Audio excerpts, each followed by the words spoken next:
Depuis le XIIe siècle déjà, les verts pâturages de la Gruyère servent à la production d'un lait de qualité et à l'élaboration du fromage que nous connaissons aujourd'hui sous le nom de Gruyère AOP. Afin de conserver le précieux lait des vaches et avoir de quoi passer l'hiver, les familles investissent dans les alpages et développent le commerce du gruyère. Dès le XVIe siècle, il s'exporte bien. Les gruyériens sont fiers de leur savoir-faire.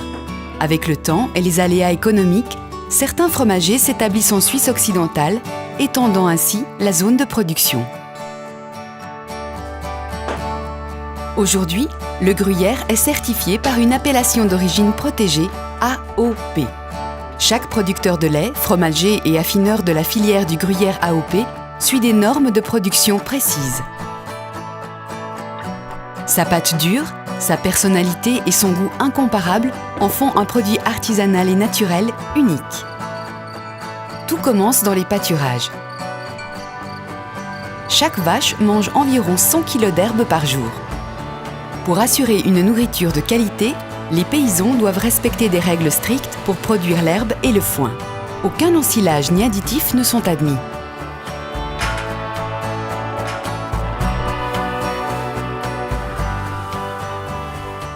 La qualité nutritive des herbages et leur variété font la richesse de la zone AOP. Elles permettent de produire l'un des meilleurs laits au monde.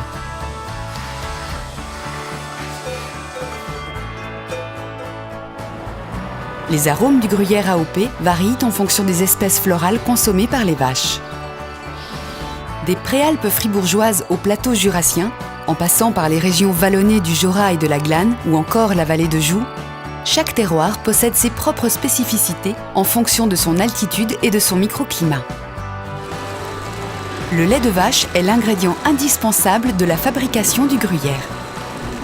Même si les techniques de production se sont modernisées, le gruyère AOP est un produit de tradition et sa fabrication reproduit des gestes centenaires.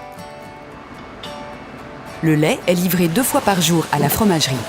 À l'aube, le lait de la traite du matin rejoint celui de la traite du soir qui se trouve déjà dans la chaudière en cuivre. Le lait subit des tests de qualité, puis une partie est écrémée. Le lait est ensuite doucement chauffé. À 32 degrés, le fromager ajoute des ferments spécifiques au gruyère AOP, qu'il a lui-même sélectionné, puis il verse la présure. Cet ingrédient, complètement naturel, est issu de la caillette de veau. Sous son action, le lait se transforme et passe d'un état liquide à une masse onctueuse, appelée caillée. Les 3-4 dernières minutes du processus sont cruciales pour la qualité du gruyère AOP. C'est là qu'intervient tout le savoir-faire du fromager. Grâce à des gestes précis et un coup d'œil avisé, il détermine le moment où doit commencer le découpage du caillé. Dès qu'il estime que le mélange a la bonne consistance, le fromager actionne les tranches caillées qui vont découper la masse jusqu'à la formation de petits grains.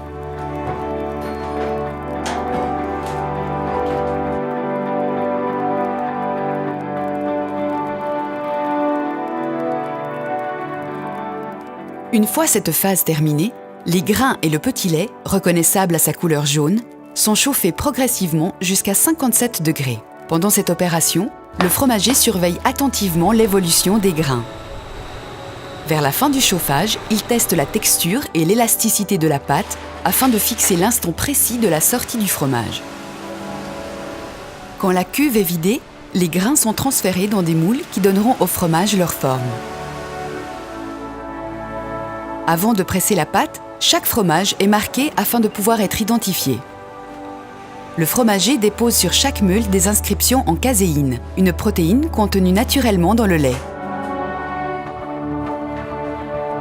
Les gruyères AOP sont ensuite pressées pendant 16 heures au moins et retournées régulièrement.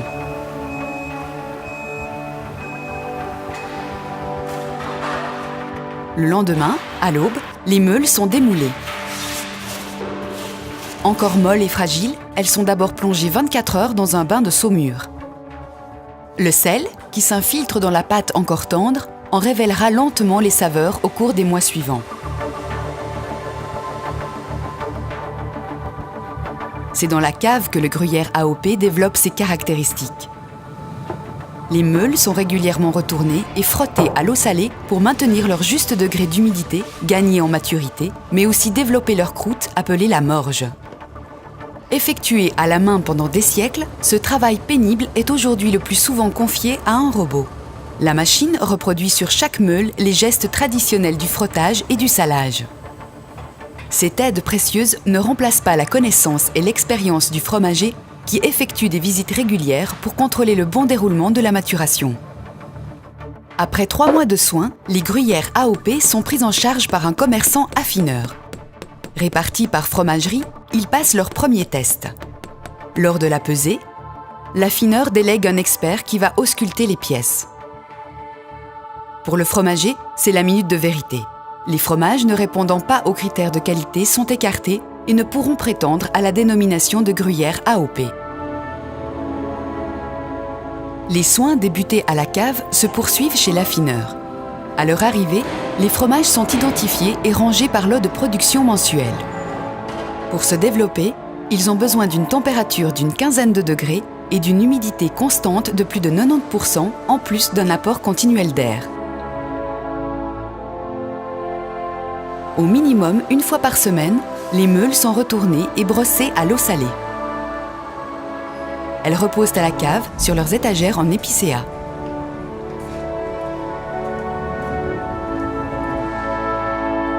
À l'âge de 5 mois, les fromages font l'objet d'une taxation officielle réalisée par l'organe de contrôle, l'interprofession du gruyère. Au moyen de leurs sondes, 2 experts martèlent les meules. Ils écoutent la résonance des fromages afin de détecter les éventuels défauts de la pâte. Les meules sont ensuite appréciées selon des critères précis. Le goût et l'arôme, la qualité de la pâte, la conservation, l'absence de trous et l'aspect extérieur de la meule. Les experts prélèvent aussi des échantillons pour une analyse et un contrôle qualité des composants du fromage. À la fin de ce processus, chaque lot se voit attribuer une note qui détermine sa classe de commercialisation et surtout son droit définitif de porter le nom gruyère AOP. Selon les caractéristiques des meules, les affineurs décident de la durée de l'affinage. 5 mois, 8 mois, 10 mois, 12 mois ou plus confèrent aux gruyères AOP un goût plus ou moins fruité ou corsé. Arrivées à maturité, les meules sont commercialisées entières ou en portions. Les gruyères AOP sont vendues à la coupe ou préemballées pour la grande distribution. Une partie de la production est utilisée en fromage râpé ou pour l'un des mets suisses les plus connus, la fondue. Fabriqué à l'année dans des fromageries de la zone d'appellation, le gruyère AOP répond à une tradition séculaire. Depuis des siècles, troupeaux et agriculteurs gagnent durant l'été les pâturages d'altitude. Le gruyère d'alpage AOP se fabrique au chalet, la cuve ou le chaudron étant toujours alimenté au feu de bois. Lorsque les journées refroidissent, il est temps pour les troupeaux de regagner la plaine. C'est la des Alpes, fête traditionnelle qui témoigne de l'attachement des gens à leurs racines. Si la fabrication du gruyère AOP a bénéficié des évolutions technologiques, ce fromage d'excellence demeure quoi qu'il en soit le fruit de la tradition et du savoir-faire des agriculteurs, des fromagers et des affineurs. Fiers de leur région, ceux-ci perpétuent avec passion depuis des siècles les mêmes gestes qui font du gruyère AOP un produit naturel unique en son genre, au goût inégalable.